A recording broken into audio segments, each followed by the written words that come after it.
Assalamualaikum warahmatullahi wabarakatuh. Halo teman pemilih, kembali lagi bersama program podcast Serentak Demokrasi KPU Kabupaten Bintan. Semoga teman pemilih selalu sehat, selalu lancar dan sukses dalam menjalankan aktivitas sehari-harinya. Hari ini kita kedatangan narasumber yang sangat istimewa.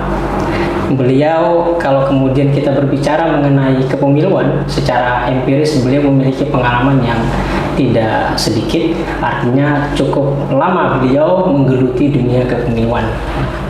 Narasumber kita pada pagi hari ini, langsung saja kami sapa. Izin Pak Ketua. Ya. Apa kabar Pak Ketua? Alhamdulillah kabar baik Pak Herianto. Siap. Ya. Jadi narasumber kita adalah Pak Harrison. Beliau adalah Ketua Komisi Informasi Provinsi Kepulauan Riau yang akan membersamai kita dalam diskusi berkaitan dengan pemilu terbuka, demokrasi kuat, peran Komisi Informasi dalam mewujudkan pemilu yang akuntabel dan transparan. Nah, izin Pak Ketua, mungkin teman pemilih ingin mengetahui berkaitan dengan latar belakang Pak Ketua. Sebelum kita mulai masuk sesi diskusi, mungkin Pak Ketua sebagai perkenalan juga bisa kepada teman pemilih, sekaligus mungkin nanti bisa menceritakan sedikit sebelum Pak Ketua di Komisi Informasi, mungkin Pak Ketua sebelumnya pernah mengabdi di lembaga penyelenggara atau di lembaga apa, sehingga ibarat pepatah, tak kenal tak sayang, jika sudah sayang pastilah kemudian komunikasi juga menjadi cair. Ya, baik. Demikian Pak Ketua. Ya, Assalamualaikum teman pemilih.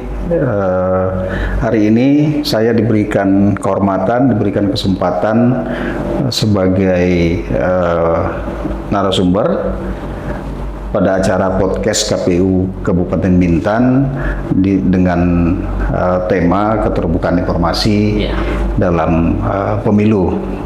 Nah, teman pemilih semua, memang sebelum di Komisi Informasi kurang lebih saya ada 15 sampai 17 tahun lah. 15 tahun itu berada di KPU-nya, yang 2 tahunnya itu di Badan Ad Hoc ya, di PPK dan pernah juga di PPS dan TPS.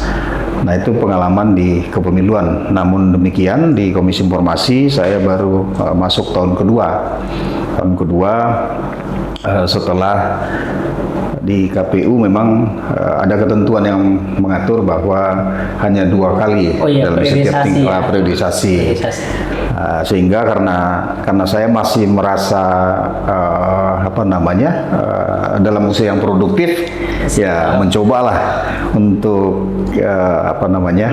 mengabdikan diri di lembaga lain, dan alhamdulillah diterima di Komisi Informasi per Juli 2024 yang lalu. Jadi sudah 1,5 tahun lah di Komisi Informasi. Demikian kami kira teman pemilih perkenalan saya, biar teman pemilih juga bisa lebih mengenal, dan kemudian selanjutnya ketika kita bicara tentang keterbukaan informasi nantinya tentu ada faktor-faktor lain di luar tugas saya kemarin sebagai komisioner di KPU Provinsi maupun di KPU Kabupaten Bintan. Izin Pak Ketua, berarti Pak Ketua pernah memulai karir sebagai bagian dari penyelenggara kepemiluan, dimulai dari Badan Ad Hoc. Iya, dimulai dari Badan TPS. Diawali dengan di Kesekretariatan PPS. Sekretariatan PPS pada pemilu tahun 99. Nah, di waktu yang bersamaan kebetulan ada anggota KPPS yang berhalangan, maka saya ditugasi oleh Pak Kepala Desa untuk menggantikan anggota KPPS yang berhalangan hadir pada saat hari pemungutan suara di tahun 99, pemilu pertama. Pas setelah reformasi, ya itu sejarahnya. Setelah di Sekretariat PPS, kemudian naik ke PPK lagi ya. 2003 sempat ikut di KPU Kabupaten Kepri pada saat itu, tapi belum lulus. Belum lulus. Nah, karena saya mengambil hikmah daripada itu, mungkin kemampuan saya yang perlu ditingkatkan, maka saya mendaftar sebagai PPK. Sebagai PPK. PPK di Kecamatan Gunung Kijang pada masa itu. Gunung Kijang pada masa itu ya. Ya, 2003 sampai dengan 2005. Jadi pemilihan serentak pertama kepala daerah saya sudah jadi PPK di tahun 2005 itu. Siap, 2005 pemilu pertama kalau tidak salah ya di Pilkada pertama. Ya, pilkada pertama di daerah ya. Di daerah. Lalu kemudian setelah di tingkat PPK mencoba lagi di tingkat kabupaten. Iya, 2008 saya ikut. Nah, alhamdulillah dengan pengalaman di Badan Ehok tadi membantu saya untuk bisa meyakinkan KPU provinsi pada saat itu untuk menduduki jabatan sebagai KPU Kabupaten Bintan. KPU Kabupaten Bintan. Ya. Berarti senior kami nih, Pak. Ya. Izin Pak, berarti di tingkat kabupaten selama 2 periode ya? Tidak, satu periode 2013 ikut seleksi KPU provinsi dan lulus, maka saya tinggalkan proses seleksi di kabupaten pada saat itu untuk menuju periode kedua kan. Langsung naik ke provinsi karena kesempatan itu tidak datang 2 kali. Benar. Begitu kesempatannya ada, saya ikut di KPU provinsi. Iya. Nah, di KPU provinsi selama 2 periode? Selama 2 periode. Ya, dari 2013 sampai dengan 2023. Artinya kalau kita berbicara mengenai kepemiluan, memang secara empiris kompetensinya tidak kita ragukan lagi memang. Ya. Artinya bukan baru 1-2 tahun, tapi sudah beberapa periode yang karir beliau ini dimulai dari tingkatan bawah hingga kemudian naik, diberikan amanah untuk menjadi komisioner KPU di tingkat provinsi selama 2 periode, Pak ya. Ya. Namun karena usia memang masih produktif, maka keahlian juga ada. Ya sayang kalau hanya berdiam diri. Lalu kemudian ikut di Komisi Informasi. Dan hari ini diberikan amanah menjadi Ketua Komisi Informasi. Luar biasa sekali, Pak Ketua. Pak Ketua, izin mungkin kalau saya pribadi berbicara Komisi Informasi tentu tidak asing. Ini adalah lembaga yang memang berbicara mengenai keterbukaan informasi publik. Mungkin Pak Ketua, untuk teman pemilih nih, teman pemilih mungkin ada yang belum mengetahui atau yang belum cukup familiar berkaitan dengan kelembagaan Komisi Informasi, mungkin bisa diberikan penjelasan nih Pak Ketua kepada teman pemilih bahwasanya ada lembaga yang kalau berbicara keterbukaan informasi, lembaga Komisi Informasi lah yang menjadi bagian terdepan untuk berbicara keterbukaan informasi. Mungkin bisa dijelaskan sedikit Pak Ketua berkaitan dengan kelembagaan Komisi Informasi kepada teman pemilih. Ya, baik, terima kasih Pak Alianto. Teman pemilih, keterbukaan informasi itu adalah suatu keniscayaan apalagi di zaman era digitalisasi sekarang. Nah, oleh karenanya keterbukaan informasi itu kan merupakan salah satu buah dari perjuangan reformasi masa lalu 98. Nah, salah satu tuntutan reformasi pada masa itu adalah adanya transparansi dan keterbukaan untuk untuk pemerintahan yang baik dan bersih. Nah, diinisiasilah oleh para pegiat keterbukaan informasi dan disepakati oleh DPR dan pemerintah pada masa itu, mulai dibahas di tahun 2000 untuk draft rancangan undang-undangnya.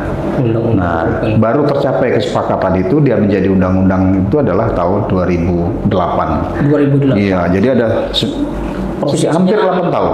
Prosesnya panjang ya? Ya, prosesnya panjang karena memang banyak hal yang harus dibuat pertimbangan. Nah, hasil amandemen terhadap undang-undang itu maka muncullah jaminan hak konstitusional warga negara untuk memperoleh informasi, berkomunikasi dan memperoleh informasi untuk mengembangkan pribadi dan lingkungannya. Jadi setiap orang itu dijamin oleh undang-undang, dijamin oleh konstitusi untuk dia dapat berhak untuk mencari, memperoleh, memiliki, menyimpan, mengolah dan menyampaikan informasi dengan segala jenis saluran yang tersedia. Nah, Tujuannya apa? Karena sebagai rencana atau sasaran yang diharapkan oleh para pejuang reformasi pada saat itu adalah agar pemerintahan ini bisa terbuka. Terbuka. Dan ini juga salah satu konsekuensi pilihan kita berdemokrasi secara langsung. Adanya keterlibatan masyarakat, partisipasi masyarakat, masyarakat diberikan kesempatan untuk ikut serta mulai dari proses perencanaan, mengawasi, dan pelaksanaan setiap kebijakan-kebijakan publik yang bersentuhan langsung dengan masyarakat. Nah, ini yang melatar belakangi sehingga muncullah Undang-Undang Nomor 14 Tahun 2008 tentang keterbukaan informasi publik. Nah, selanjutnya dengan adanya Komisi Informasi Publik, itu kan baru dibentuk tahun 2010. Jadi setelah undang-undangnya 2008, 2 tahun kemudian baru muncul aturan yang kelembagaannya dibentuklah tahun 2010 dengan tugas utamanya apa? Tugas utamanya adalah pertama penyelesaian sengketa informasi. Itu tugasnya yang utama. Yang kedua, tugas berikutnya adalah memastikan setiap badan publik melaksanakan undang-undang KIP itu. Nah, dengan cara apa? Itulah sebabnya KI itu diberikan kewenangan untuk melakukan monitoring dan evaluasi.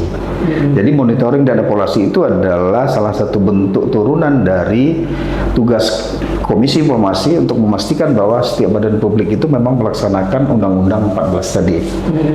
Nah, kalau misalnya Pak Elianto baru-baru ini kan kami juga melaksanakan dan kami timnya kemarin melakukan kami menyebutnya visitasi untuk melihat secara langsung sarana prasarana dan apa yang sudah disiapkan oleh badan publik khususnya KPU Kabupaten Bintan untuk merespon atau melaksanakan keterbukaan informasi publik di KPU Bintan. Lembaga-lembaga publik. Artinya memang Komisi Informasi hadir untuk benar-benar memastikan bahwasannya setiap badan publik itu melakukan kegiatan yang berkaitan dengan keterbukaan informasi publik. Karena itu menjadi bagian yang memang harus diketahui oleh masyarakat secara umumnya, khususnya mungkin di Kabupaten Bintan ya Pak Ketua. Memang luar biasa ya kalau berbicara hak konstitusi ternyata tidak hanya hak berkaitan dengan politik saja, tetapi juga hak atas informasi publik, Pak Ketua. Wah, jadi terkait dengan hak informasi publik ini mungkin bisa dibantu dijelaskan Pak Ketua. Hak informasi publik untuk masyarakat secara konstitusi tadi. Hak informasi itu adalah bahwa masyarakat memang diberikan kewenangan, diberikan keleluasaan untuk memperoleh informasi apa yang dia butuhkan terkait dengan penyelenggaraan pemerintahan tentunya. Nah, kebijakan-kebijakan apa yang dilakukan, kemudian program-program kerja yang dilakukan, kemudian juga penggunaan anggaran. Nah, ini menjadi hal-hal yang secara hukum dan konstitusionalnya tadi dijamin oleh Undang-Undang Pasal 28F tadi. Nah, peraturan lanjutannya adalah bahwa setiap daerah itu menetapkan standar layanan informasi publik. Jadi ada standar layanan informasi publik yang harus dipatuhi oleh badan publik. Itu dalam rangka memastikan hak-hak bagi setiap negara tadi ya. Jadi dia layanan informasi publik itu juga harus berkepastian hukum. Nah, misalnya ketika ada seseorang merasa tidak ingin memperoleh informasi publik, maka ada ketentuannya. Misalnya itu diajukan ke PPID dalam kurun waktu 10 hari, misalnya 10 hari kerja ya, 10 hari kerja, tidak termasuk hari libur dan tanggal merah, 10 hari kerja. Kemudian jika badan publik itu merasa bahwa kami perlu tambahan waktu karena informasi ini ada hal-hal yang harus kami jaga kerahasiaannya. Tentu setiap badan publik punya mekanisme sendiri apa yang disebut dengan uji konsekuensi, sehingga badan publik itu membutuhkan tambahan waktu, maka aturannya adalah boleh paling lama 7 hari kemudian. Nah, harus direspon. Harus diberikan respon. Harus direspon ke pemohon tadi. Nah, harus diberikan respon. Nah, ketika 10+7 sudah dilalui dan direspon oleh badan publik, ternyata pemohon informasi merasa bukan ini sebenarnya yang saya inginkan. Setelah melalui diskusi, ternyata yang bersangkutan merasa tidak dilayani atau tidak diberikan hak dia atas informasi, maka dia boleh mengajukan ke atasan PPID setempat. Kalau di KPU misalnya ke sekretaris ya, atasan PPID. Sekretaris. Nah, tentu di KPU sendiri pasti ada mekanismenya bagaimana merespon hal tersebut. Iya. Jadi setiap badan publik itu memang diberikan juga kewenangan untuk mengatur bagaimana mekanisme untuk penyelesaian masalah yang ada di PPID untuk menghadapi permohonan si pemohon informasi. Nah, itu ada waktunya 30 hari kerja. 30 hari kerja. Maka selama 30 hari kerja itulah misalnya atasan PPID mungkin bersama komisioner selaku pengarah ini membicarakan hal-hal apa. Kalau ini hal yang masih terkait juga dengan perlindungan data pribadi, maka KPU melalui atasan PPID-nya menjawab bahwa kami hanya bisa memberikan A, B, C, D, sementara E, F dan seterusnya itu kami tidak bisa berikan karena ini adalah informasi yang dikecualikan. Nah, karena undang-undang itu juga mengatur selain informasi yang bisa diberikan ada informasi yang dikecualikan. Jadi artinya terbuka itu tidak harus polos. Polos ya. Karena ada hak orang juga yang harus dilindungi, ada hak badan publik juga yang harus dilindungi. Nah, dan itu masyarakat pemohon informasi juga harus memahami. Jadi tidak bisa dengan semena-mena, dengan kesewenangannya kami minta ini harus dipenuhi. Iya. Artinya ada mekanisme ya Pak Ketua ya, ada mekanisme yang mengatur berkaitan dengan keterbukaan informasi di setiap lembaga publik ya, termasuk di KPU teman pemilih. Ada memang ketentuan-ketentuan yang ini menjadi standar layanan untuk para pemohon informasi publik yang menjadi SOP yang harus dilaksanakan oleh lembaga KPU Kabupaten Bintan. Nah, izin Pak Ketua, ini mungkin berkaitan dengan strategi ya. Ini diskusi kita semakin menarik nih soalnya nih. Ternyata peran KI luar biasa dalam menjamin setiap hak-hak masyarakat yang ada di yang menjadi warga negara Indonesia, khususnya juga di masyarakat Provinsi Kepulauan Riau. Nah, mungkin Pak Ketua berkaitan dengan strategi Komisi Informasi berkaitan dengan kepemiluan. Nah, mungkin apa nih yang kemudian bisa atau menjadi bagian yang harus dilakukan oleh Komisi Informasi berkaitan dengan dunia kepemiluan? Karena tentu salah satu tolak ukur pemilu yang sukses itu adanya keterlibatan masyarakat secara aktif. Mungkin bisa disampaikan nih Pak Ketua kepada teman pemilih. Nah. Ya, teman pemilih bahwa dalam SOP atau ketentuan perundang-undangan tentang keterbukaan informasi itu ada beberapa kategori data. Ada informasi yang tersedia setiap saat, ada informasi yang secara berkala, kemudian ada informasi serta-merta, dan ada informasi yang dikecualikan. Nah, maka dalam konteks penyelenggaraan pemilu, KPU harus menyediakan website yang memadai, karena syarat yang ditetapkan oleh standar layanan informasi publik itu adalah bahwa masyarakat itu berhak memperoleh informasi dengan mudah, cepat, dan murah. Mudah, cepat, dan murah ya. Mudah, cepat, dan murah. Nah, sehingga selain 4 kategori tadi, maka yang harus dilakukan oleh KPU itu adalah daftar informasi publik. Daftar informasi publik. Daftar informasi publik itu yang mencakup yang 3 yang pertama, kecuali daftar informasi yang dikecualikan. Iya. Nah, jadi di website itu harusnya ada ruang-ruang atau file-file sendiri yang itu ada informasi yang tersedia setiap saat, kemudian secara berkala, yang serta-merta. Nah, maka itu harus ada semacam kamar-kamar miliknya di websitenya.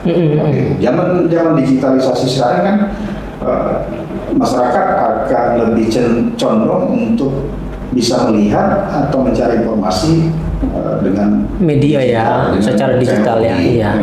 Maka di websitenya KPU itu harus ada ruang-ruang yang memuat tentang jenis-jenis informasi yang disediakan berdasarkan data informasi publik. Iya. Nah, sebagai satu contoh misalnya kalau dia daftar informasi yang tersedia setiap saat, itu kan terkait dengan visi misi KPU, pejabat KPU, komisioner KPU. Ya.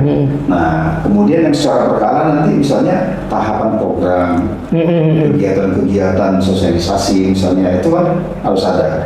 Nah, kalau yang misalnya yang serta-merta misalnya, serta-merta ini kalau di zaman sekarang, di periode sekarang itu dia ada tahapan pemilu, mungkin tidak terlalu penting. Pada saat ketika ada tahapan pemilu, maka saya ingin memberikan contoh misalnya ketika ada kampanye. Iya, kampanye. Ketika ada kampanye, apalagi yang kampanye yang terbuka, yang yang melibatkan orang ramai ya. Otomatis kan KPU akan bekerja sama dengan contohnya Dinas Perhubungan atau kepolisian untuk menutup sebagian jalan atau mengalihkan arus lalu lintas. Maka itu harus dimuat di bagian informasi yang serta-merta bahwa hari ini ada kampanye atas nama kandidat A. Nah, pengalihan jalan dilakukan seperti ini. Walaupun itu mungkin tidak secara langsung tugasnya KPU, tapi hasil koordinasi dengan Dinas Perhubungan, dengan kepolisian, maka itu harus dicantumkan sehingga masyarakat bisa yang beraktivitas itu merasa tidak terganggu. Tidak terganggu, maka dia bisa mengalihkan dari jalur arus lalu lintas yang berbeda dari yang biasa dilalui. Nah, itu contoh-contoh konkret bagaimana masyarakat itu memperoleh akses informasi yang untuk pengembangan dirinya. Kalau dia mau bekerja, dia tidak harus lewat situ karena KPU sudah menginformasikan. Atau tiba-tiba pada saat hari pencoblosan misalnya ada banjir sehingga jalannya putus atau masyarakat tidak, maka segera disampaikan di informasi serta-merta. Nah, jadi hal-hal tersebut memang harus ada tim sendiri yang bisa mengkoordinir ya dalam rangka mempublikasikan tadi yang ada terkait dengan kepemiluan dan masyarakat yang hadir gitu. Dengan terpublikasinya informasi-informasi yang mudah diakses oleh masyarakat juga memberikan keuntungan tersendiri. Salah satunya yaitu tadi berkaitan dengan pengalihan lalu lintas misalnya ternyata seperti itu. Artinya Komisi Informasi dalam konteks kepemiluan memang memastikan bahwasannya informasi yang berhak diakses oleh masyarakat juga memang harus kemudian terpublikasi dengan mudah sehingga masyarakat bisa mengaksesnya ya melalui media sosial atau website yang ada di setiap lembaga publik ya dalam konteks kepemiluan KPU Kabupaten Bintan ya Pak Ketua ya. Izin Pak Ketua, mungkin berkaitan dengan prinsip keterbukaan informasi untuk lembaga publik nih, terutama untuk lembaga penyelenggara pemilu. Nah, itu seperti apa Pak Ketua dalam rangka mendukung mendukung akuntabilitas dan transparan dalam aktivitas penyelenggaraan kepemiluan Pak Ketua. Mungkin prinsip-prinsip yang harus ditekankan oleh lembaga publik. Prinsip-prinsip keterbukaan informasi itu kan sebenarnya berlaku general ya untuk umum. Untuk semua badan publik. Tidak hanya untuk penyelenggara pemilu saja. Jadi secara umum kami sampaikan bahwa itu adalah prinsip-prinsipnya pertama itu ya transparansi. Karena itu tadi badan publik itu menyediakan informasi yang jelas dan akurat tentang kegiatan tugas dan fungsinya. Kemudian yang berikutnya adalah aksesibilitas masyarakat harus dapat mengakses informasi badan publik yang mudah dan cepat tadi. Harus cepat ya kan. Kemudian aksesibilitas, kemudian akuntabilitas, salah satu bentuk pertanggungjawaban badan publik kepada masyarakat. Ya. Nah, kita kan mengumpulkan anggaran dari masyarakat. Ya kan. Nah, masyarakat harus diyakinkan bahwa untuk setiap tahapan itu ini loh yang kami lakukan. Anggarannya ini loh sekian gitu ya. Nah, kemudian ada lagi dengan adanya akuntabilitas itu maka ada partisipasi masyarakat di situ. Partisipasinya itu memberikan ruang bagi masyarakat dalam pengambilan keputusan dan pengawasan badan publik. Korelasinya ya. Korelasinya. Iya. Nah, jadi setidak-tidaknya keempat hal tersebut memang harus jalan beriringan. Kita tidak bisa berjalan, ini kan keterbukaan informasi, kemudian ini partisipasi masyarakat itu terpisah. Nah, ini harusnya bagaikan dua sisi Mata uang ya. Iya. Mata uang. Kita tidak bisa mengabaikan misalnya kalau kita sudah melakukan dengan baik, masyarakat akan percaya. Kita memberikan kepercayaan ke masyarakat, belum tentu masyarakat juga yakin bahwa yang kita lakukan itu sudah sesuai dengan ketentuan-ketentuan yang mengatur. Iya. Maka setidaknya 4 hal itu harus diperhatikan oleh KPU, terutama dalam momen-momen pesta demokrasi sebelum pas pelaksanaan dan sesudah pemilu, kan biasanya seperti itu. Iya.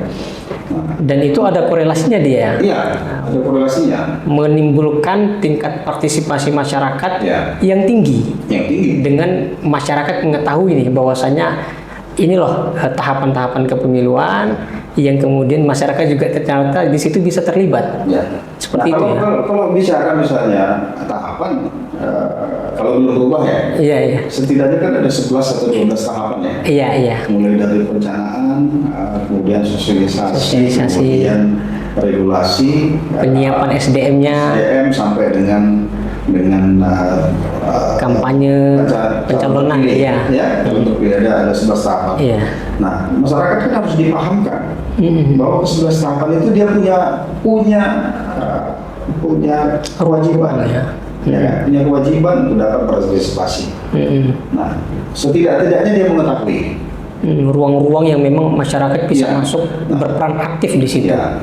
Pemilu itu juga kan tidak sederhana yang dipikirkan oleh masyarakat. Iya, benar. Masyarakat kita kan mungkin beranggapan, sebagian ada masyarakat beranggapan bahwa pemilu itu adalah pada saat hari H saja. Iya. Nah, datang ke TPS ya, coblos ya. Coblos ini.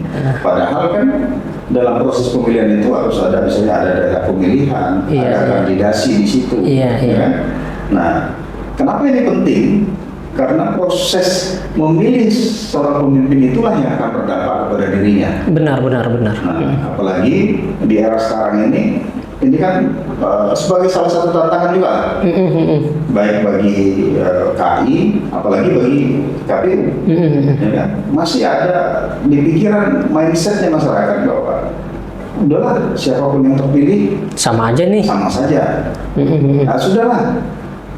Ini pemilu ya sudah laksanakan. Yang mau kampanye, saya akan tetap bekerja. Nah, padahal kan proses memilih pemimpin itu tidak sesederhana itu. Nah, hanya datang ke TPS, coblos, sudah itu dengarkan saja siapa yang dilantik nih. Siapa yang dilantik ya. Iya. Kalau dia datang reses ya sudah. Itulah orang yang kemarin. Padahal dia belum tentu juga memilih yang calon yang datang reses itu kan? Iya, yang jadi itu. Ya, sehingga tidak sedikit kita ada yang memilih dengan sembarangan, akhirnya suaranya tidak berarti karena dia memilih calon yang tidak terpilih. Iya. Sehingga di kemudian hari akan muncul banyak kekecewaan percuma aja ada dewan. Iya. Ini menarik nih. Hal seperti itu yang tidak disadari oleh masyarakat. Nah, itu kan ya tugas kita semua. Tidak hanya berhenti sampai di KPU atau di Komisi Informasi. Partai politik juga harus berkewajiban. Generasi muda juga harus berkewajiban. Nah, itu salah satu generasi muda dia berpartisipasi dengan menjadi penyelenggara, dengan menjadi petugas pemutahiran data pemilih, ya kan? Nah, bahkan kalau yang dia tidak ikut dengan tahapan penyelenggaraan, dia bisa ikut menjadi tim kampanye. Calon ya kan? Tim kreatifnya, banyak nih. Iya, benar. Ruang-ruang itu memang banyak. Tapi memang dengan catatan lembaga publik menjalankan memang prinsip-prinsip keterbukaan informasi tadi. Sehingga ini berbicara kepemiluan yang sebelumnya masyarakat hanya mengetahui bahwasanya pesta demokrasi kepemiluan itu kita hanya datang ke TPS untuk mencoblos. Dengan kita mempublikasikan tahapan kepemiluan itu, masyarakat juga bisa melihat dan mengetahui bahwasanya oh tahapannya ternyata tidak hanya datang ke TPS, ternyata tahapannya panjang. Kita bisa terlibat sebagai bagian dari penyelenggara nih. Nah, kita bisa terlibat menjadi juru kampanye, nah, dan lain sebagainya ya. Artinya memang lembaga publik ini harus kemudian menjalankan prinsip-prinsip keterbukaan informasi dalam rangka memang menjamin hak setiap masyarakat, tidak hanya hak kepemiluan tapi hak untuk mengetahui informasi publik ya, Pak Ketua. Nah, mungkin Pak Ketua selanjutnya ini berkaitan dengan tantangan nih. Ya. Nah, tentu ada tantangan dalam melaksanakan atau mengupayakan agar lembaga publik ini mematuhi berkaitan dengan keterbukaan informasi publik. Mungkin tantangannya apa nih Pak Ketua selama di Komisi Informasi? Tantangan terbesar dari semua badan publik dan lembaga pemerintah khususnya itu adalah sebenarnya digitalisasi. Disrupsi teknologi. Disrupsi teknologi. Ya, disrupsi teknologi itu artinya begini, dengan semakin canggihnya teknologi, dengan semakin ada batasan-batasan teknologi karena faktor geografis, karena faktor aplikasi, sistem dan sebagainya, ini menjadi tantangan yang sangat besar. Nah, karena dengan adanya teknologi ini kan berubah pola masyarakat untuk bertanya, pola masyarakat untuk mendapatkan informasi, kepedulian masyarakat terhadap lingkungannya. Nah, secara sosial ini akan mempengaruhi. Misalnya ketika KPU selama ini lebih menekankan ke pertemuan tatap muka, nah masyarakat ini akan cenderung berkurang minatnya. Nah, ini tantangan tersendiri. Nah, terkadang dengan adanya disrupsi teknologi itu masyarakat regulasi yang dibuat oleh KPU atau lembaga-lembaga lain pun ini jauh ketinggalan daripada ekspektasi masyarakat terhadap suatu momen Ya. Ya, misalnya contoh kecil lah, ketika kembali lagi misalnya ketika KPU mengadakan tatap muka untuk sosialisasi hari pemilu dan seterusnya.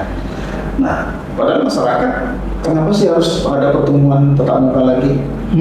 Masyarakat maunya udah KPU bikin konten secara digital. Ini kan merubah mindset orang, padahal dengan dia datang bertemu ada hal-hal yang mungkin tidak bisa dijangkau dari teknologi itu sendiri karena durasi waktu misalnya. Iya.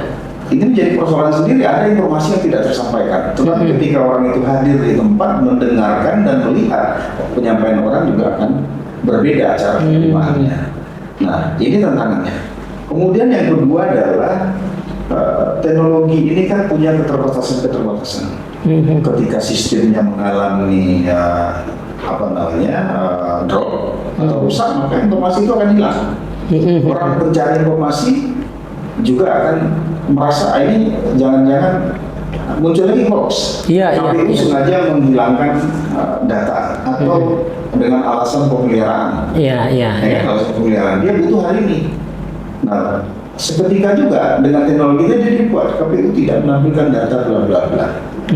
Nah, itulah ketika ada kerusakan. Yang kedua adalah bahwa tidak semua lembaga, termasuk masyarakat sendiri, itu punya kemampuan untuk perangkat yang menyediakan informasi dengan kapasitas data yang besar. KPU itu kan datanya besar-besar, data pemilih, ya kan? Kemudian data perolehan suara, itu kan kapasitasnya besar-besar. Iya. Sementara perangkat masyarakat kan masih terbatas. Iya, benar.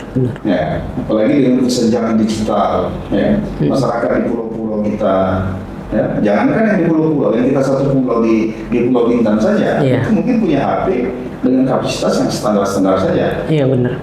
Nah, itu tantangannya. Jadi di satu sisi digitalisasi itu membuat kemudahan, tapi di sisi lain juga ada hal-hal yang harus diperhatikan oleh badan publik dalam hal penyajian data di website tadi. Nah, benar. Begitu kira-kira. Oh ya, saya jadi fokus ini karena mendapatkan ilmu baru nih. Pun demikian mungkin teman pemilih juga mendapatkan ilmu baru dengan hadirnya Bapak sebagai narasumber pada program podcast kita nih Pak. Nah Pak izin, di era perkembangan teknologi society 5.0 ya, yang semua sekarang sudah serba terdigitalisasi nih Pak. Tentu terkadang informasi itu kan mudah untuk kemudian diakses oleh masyarakat secara umum. Dalam hal ini mungkin masyarakat Bintan lah, karena KPU-nya KPU Bintan ya. Nah tentu Pak, ada potensi disinformasi atau multi interpretasi berkaitan dengan informasi publik yang mungkin ketika masyarakat mengakses di website milik lembaga publik itu potensi multi interpretasi, salah menafsirkan masyarakat.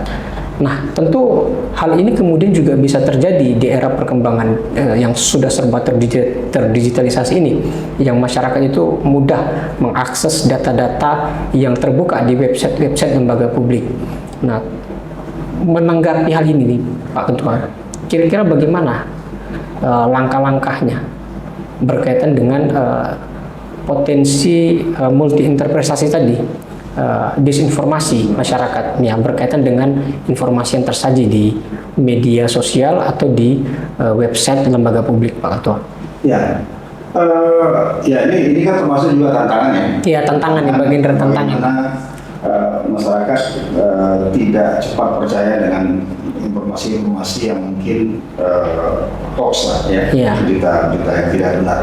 Nah maka badan publiknya itu memang harus bisa memproteksi websitenya ya.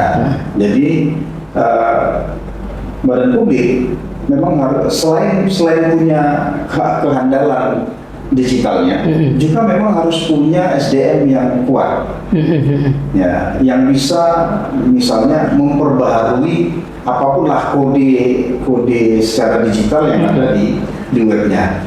Nah, sehingga ketika muncul berita yang katakanlah disinformasi tadi atau hoax tadi, maka ini harus cepat dikonter.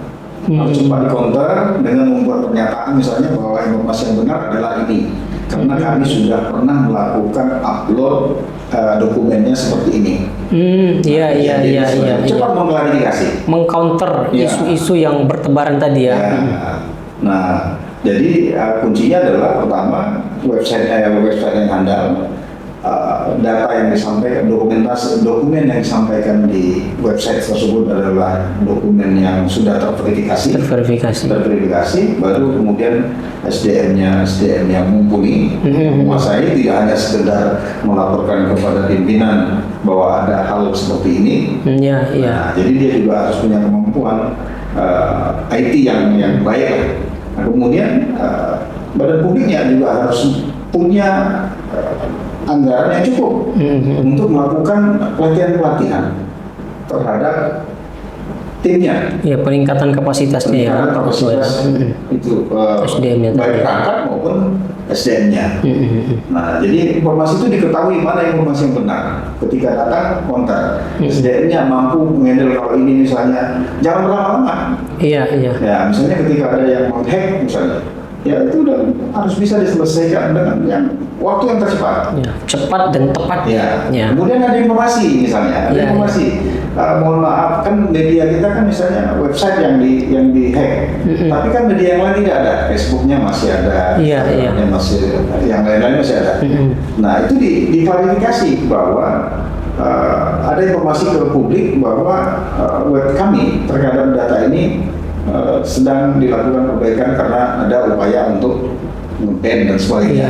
Nah, hal itu yang dilakukan. Ketika itu dilakukan dengan cepat, maka kepercayaan masyarakat akan tetap terjaga ya. Bahwa ini sebenarnya hilangnya ini bukan karena KPU ingin melakukan kecurangan misalnya terkait hasil ya misalnya ingin melakukan bla bla bla. Nah, itu yang harus dilakukan oleh setiap badan publik. Strateginya ya Pak Ketua ya. Memang berbicara perkembangan digital ini juga menjadi pembelajaran untuk teman pemilih Pak Ketua, bahwasanya perkembangan media sosial yang begitu masif dalam kehidupan kita terkadang menyuguhkan informasi-informasi yang sebenarnya itu tidak benar, tidak objektif. Maka dalam hal ini juga masyarakat ya harus kemudian jeli dalam memahami informasi yang benar tadi ya Pak Ketua ya. Jika perlu atau memang jika memungkinkan untuk mengetahui informasi yang benar berkaitan dengan lembaga publik ataupun program yang ada di kelembagaan publik itu mungkin bisa langsung ke media sosial lembaga publiknya atau langsung ke websitenya Pak Ketua ya. Nah, sehingga keterbukaan informasi yang tersaji untuk masyarakat itu adalah benar-benar informasi yang objektif ya, seperti itu ya kira-kira Pak Ketua ya. Iya, mungkin ini Pak Ketua kita melihat keterbukaan informasi ini untuk ke depan mungkin seperti apa nih Pak Ketua berkaitan dengan keterbukaan informasi ke depan, lalu kemudian juga khususnya untuk dalam hal kepemiluan yang akan datang di tahun 2029 Pak Ketua. Ya. Keterbukaan informasi dan pemilu ini satu kesatuan yang tidak bisa dipisahkan. Ini adalah simbiosis mutualisme. Istilahnya seperti itu yang saya menguntungkan. Dua sisi mata uang tadi ya. Jadi kalau itu website sudah dibangun berbasis data, kemudian berbasis teknologi yang terbaru, kemudian informasinya diupdate, petugasnya memahami tujuan dari pemohon informasi, ya kan? Petugasnya tahu ketika muncul masalah kemana dia harus mengklarifikasi datanya, ya kan? Karena di dalam sini kan ada beberapa bidang-bidang subbagian, ada beberapa divisi, ya kan? Jadi petugasnya harus tahu karena ibaratnya petugas PPID itu adalah etalasenya satu badan publik. Iya benar. Nah, jadi dari situlah nanti orang tahu tanpa meyakinkan masyarakat. Nah, maka ke depan penguatan-penguatan yang tadi kita sudah bicarakan, SDM, ada anggaran di situ, ada kemampuan IT di situ, perangkat di situ, ya kan? Kemudian ada komitmen pimpinannya di situ, ya kan? Nah, maka karena ini sudah zamannya digitalisasi, maka KPU Bintan khususnya harus punya strategi kebijakan program yang lebih tepat. Apakah akan lebih condong kepada digital tadi, atau juga masih bertahan dengan pola sekarang, atau porsinya akan berubah. Di digitalnya mungkin 70%, yang 30%-nya mungkin nanti yang hal-hal yang tidak bisa dijangkau ke daerah-daerah yang tidak bisa dijangkau, atau yang secara teknologi ada kesenjangan digital. Tentu kan KPU Bintan punya petanya, digital, daerah-daerah mana yang tidak memungkinkan masyarakat menerima itu. Karena kan tadi kita harus akui tidak semua masyarakat atau pengguna informasi itu punya pangkat yang cukup mumpuni, keterbatasan ruang penyimpanan, waktu dan sebagainya. Nah, maka kebijakan itu yang harus diputuskan. Oke, yang untuk ini seperti ini.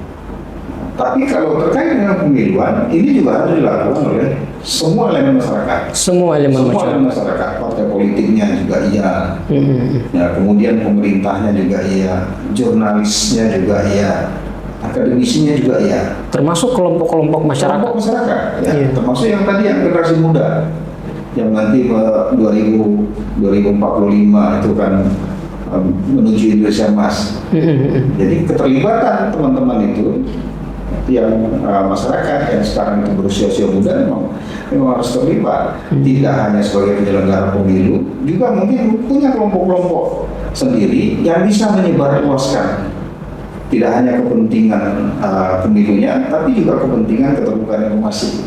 Lewat mereka lah nanti menjadi agen-agen yang menyampaikan kepada masyarakat, khususnya daerah-daerah yang secara ada kesenjangan digital tadi, keterbatasan sistem dan seterusnya.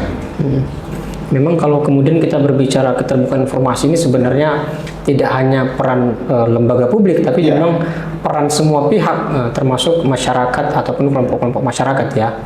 Nah, mungkin Pak Ketua izin ini berkaitan dengan langkah strategis yang mungkin Komisi Informasi akan lakukan ke depan untuk memperkuat akuntabilitas berkaitan dengan kepemiluan nih Pak Ketua.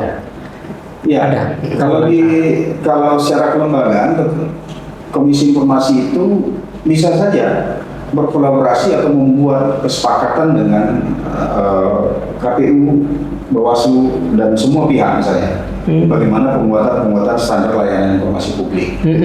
Ya, kemudian Komisi Informasi sendiri dalam merespon hal-hal yang terkait dengan kemungkinan sengketa informasi oleh masyarakat itu kan sudah secara khusus menerbitkan Peraturan Komisi Informasi Nomor 1 Tahun 2019 tentang keterbukaan informasi pada penyelenggaraan pemilu. Nah, ini berbeda perlakuannya.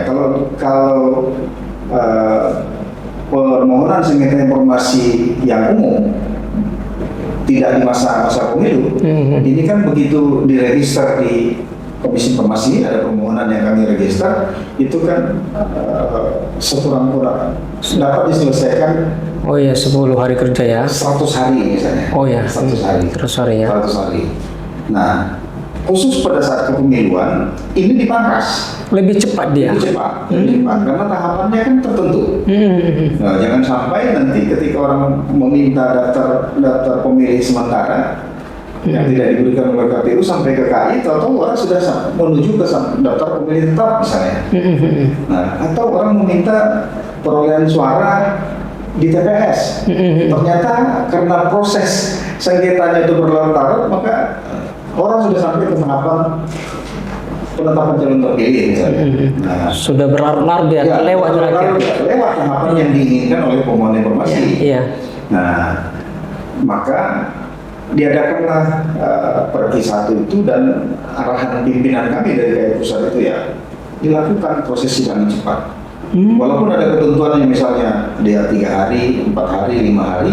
Kalau bisa 1 hari ya selesaikan 1 hari. Perlakuannya berbeda, Ya, khusus ke pemilu. tidak harus waktu yang maksimal misalnya. Iya. Ya kan, orang tetap juga misalnya, kalau tadi kan 10 plus 7. Kalau pada masa pemilu ini hanya 10 saja, plus 7-nya hilang. Oh, lebih cepat dia. Lebih cepat 10 hari. Nah, 10 hari ini pun, ini ya kalau memang bisa diselesaikan 5 hari, 5 hari. Tidak harus menunggu 10 hari. Karena dia memang saling berkerjaan dengan tahapan ya. Tahapannya kan begitu, simultan dia. Iya. Nah, hal ini yang harus kami juga jelaskan kepada masyarakat dan kepada badan publik, khususnya penyelenggara pemilu dan partai politik. Nah, termasuk mendorong teman-teman di Bawaslu dalam rangka penyelesaian sengketa administrasi misalnya, itu harus cepat. Nah, jadi upayanya memang terlihat sederhana, tapi di balik masa koordinasi tadi, itu yang harus kami yakinkan kepada publik bahwa kami sudah mengingatkan KPU, mengingatkan Bawaslu terkait dengan proses jika ada sengketa. Yang selanjutnya adalah kami akan menyampaikan apa yang harus dilakukan KPU dan Bawaslu dalam rangka memitigasi persoalan-persoalan sengketa informasi. Nah, jadi kita sama-sama membahas ini yang harus dilakukan, ini yang boleh, ini yang tidak. Nah, kemudian informasi-informasi ya salah satu bentuk mitigasinya tadi mengingatkan KPU Bintan dan penyelenggara lainnya bahwa ada perlindungan data pribadi yang harus diperhatikan dalam proses itu. Nah, ini bagian yang bersifat koordinatif lah, bisa dilakukan. Bagian dari langkah strategis tadi adalah memang memastikan penyelenggara kepemiluan itu memahami regulasinya ya, sehingga perlakuannya juga khusus karena berkaitan dengan tahapan masa tahapan terus berjalan dia ya, seperti itu ya Pak Ketua ya. Nah, mungkin ini kita di sesi terakhir nih Pak Ketua. Mungkin berkaitan apa pesan atau harapan kepada masyarakat agar demokrasi kita tetap kuat dan juga transparan. Karena ini hubungannya dengan kelembagaan di mana saya sekarang berada, maka penekanan saya adalah yang pertama itu adalah masyarakat harus memahami hak dan kewajiban dia tentang keterbukaan informasi. Harus memahami dulu. Nah, kalau masyarakatnya tidak diberikan pemahaman, masyarakat dalam posisi dia tahu, bahkan cuek. Bahwa sebenarnya ada Sebagai contoh misalnya, karena kebetulan juga saya lama di penyelenggara pemilu misalnya, tiba-tiba saja pada hari pencoblosan dia tidak terima yang namanya C pemberitahuan. Nah, ya kan? Padahal ada hak dia untuk mengetahui di situ, paling tidak untuk dirinya sendiri atau keluarganya. Iya. Bahwa dia H-3 sekurang-kurangnya harus sudah dapat C pemberitahuan. Nah, tidak bisa tiba-tiba ngamuk, tiba-tiba marah-marah, ya kan? Nah, hal-hal seperti ini memang terlihat sederhana sekali, tapi sering terjadi. Dan ini menjadi kunci penentu. Iya. Nah, dia tidak masuk DPT misalnya, karena dia ternyata sebelumnya bukan penduduk setempat, pindah dari yang lain. Nah, maka dia ini harus paham dulu. Jangan dia pada hari H dia baru sibuk. Sementara ketika nanti penyelenggara tidak mengakomodir, ini kan akan muncul image yang kurang bagus ya. Kurang bagus, adanya tadi disinformasi tadi. Iya, benar. A, B, C, D, ya kan. Nah, ini yang memahamkan masyarakat terhadap hak dan kewajibannya. Nah, kemudian itu kan dari sisi pemilu. Nah, untuk yang teman-teman yang khususnya generasi muda ini ya tadi ikut terlibat, kan banyak porsi itu. Mau dia sebagai petugas PPDB ya, PPDB, kemudian di TPS dia bisa ada, kemudian dia bisa membentuk kelompok-kelompok masyarakat yang bisa bekerja sama dengan KPU sebagai agen-agen perubahan. Agen-agen demokrasinya ya. Agen demokrasi. Nah, ini yang harus terus dilakukan oleh masyarakat. Nah, balik lagi kepada si penyelenggara. Nah, tentu harus bisa memitigasi atau membuat suatu program-program prioritas. Kalau memang ada muncul kelompok-kelompok masyarakat yang bisa digandeng, maka harus dilakukan upaya untuk merangkul. Nah, siapkan program untuk bagaimana memberikan mereka bekal, memberikan pengetahuan bagi mereka. Tugas mereka juga harus dibatasi dengan hal-hal yang sesuai dengan ketentuan. Tidak bisa kerja sembarangan karena dia berada di bawah koordinasi dengan KPU misalnya. Maka dia harus patuhi ketentuan-ketentuan yang terikat dengan KPU. Ya, memang berbicara agar demokrasi Indonesia yang kuat dan transparan memang hak dari setiap masyarakat juga kemudian harus memahami ketentuan-ketentuan itu ya, sehingga dalam hal potensi-potensi kesalahpahaman dan lain sebagainya itu bisa kemudian termitigasi dengan masyarakat memahami ketentuan yang kemudian sudah memang mengatur berkaitan dengan keterbukaan informasi publik. Mungkin izin Pak Ketua bisa closing statement nih. Closing statement mungkin untuk teman pemilih agar kemudian teman pemilih juga mendapatkan mendapatkan satu nasihat, satu ilmu yang mungkin bisa dikenang dan bermanfaat untuk menjadi pegangan teman pemilih Pak Ketua. Ya, untuk teman pemilih satu kata kunci berdasarkan pengalaman saya sebagai penyelenggara pemilu dan sekarang berada di Komisi Informasi, hasil perenungan selama beberapa periode ya. Hasil perenungan itu keterlibatan masyarakat itu adalah satu keniscayaan untuk suatu pemilu yang dipercaya oleh masyarakat. Kalau tidak ada partisipasi masyarakat, maka yang namanya trust baik kepada penyelenggara maupun hasilnya itu mustahil dicapai. Yang kedua, untuk penyelenggara ya memang juga harus menjaga trust itu tadi. Harus menjaga trust itu tadi, lakukan hal-hal yang memang dibutuhkan oleh masyarakat. Saya kira itu yang bisa dipesankan dengan satu kepercayaan, saling mempercayai, saling saling peduli. Tidak ada yang tidak mungkin untuk satu tujuan pemilu yang lebih demokratis dan bisa dipercaya secara bersama-sama. Siap. Artinya kuncinya kepercayaan ya Pak Ketua ya. Baik teman pemilih, mungkin diskusi kita sudahi sampai di sini karena satu sisi juga kita keterbatasan waktu. Nah, sebenarnya berbicara keterbukaan informasi dengan Pak Ketua ini tidak cukup waktu 1 jam Pak Ketua. mungkin berjam-jam cukupnya. Ya, di lain kesempatan. Di lain kesempatan. Bisa dijadwalkan lagi. Siap, mungkin kami di lain kesempatan mungkin akan mengundang kembali Pak Ketua untuk kemudian bisa memberikan masukan-masukan, bisa memberikan pengetahuan-pengetahuan baru kepada teman pemilih. Mungkin kami tutup teman pemilih. Terima kasih atas perhatiannya. Terima kasih juga untuk Pak Ketua yang telah hadir di ruang podcast Rentak Demokrasi KPU Kabupaten Bintan. Akhir kata, informasi adalah cahaya. Nah, pemilu adalah jalan. Hanya dengan cahaya kita bisa melihat jalan yang lurus menuju keadilan. Iya. Kemudian teman pemilih, mari kita jadikan keterbukaan informasi sebagai wujud nyata dari apa yang pernah dikatakan oleh Bung Hatta. Kebebasan bukan hanya tentang berbicara, tetapi juga tentang bertindak. Mari kita bertindak untuk memastikan pemilu yang jujur dan transparan atau terbuka. Terima kasih teman pemilih, saya Helianto beserta Pak Harrison. Ketua KI Provinsi Kepri. Undur diri, terima kasih. Assalamualaikum warahmatullahi wabarakatuh.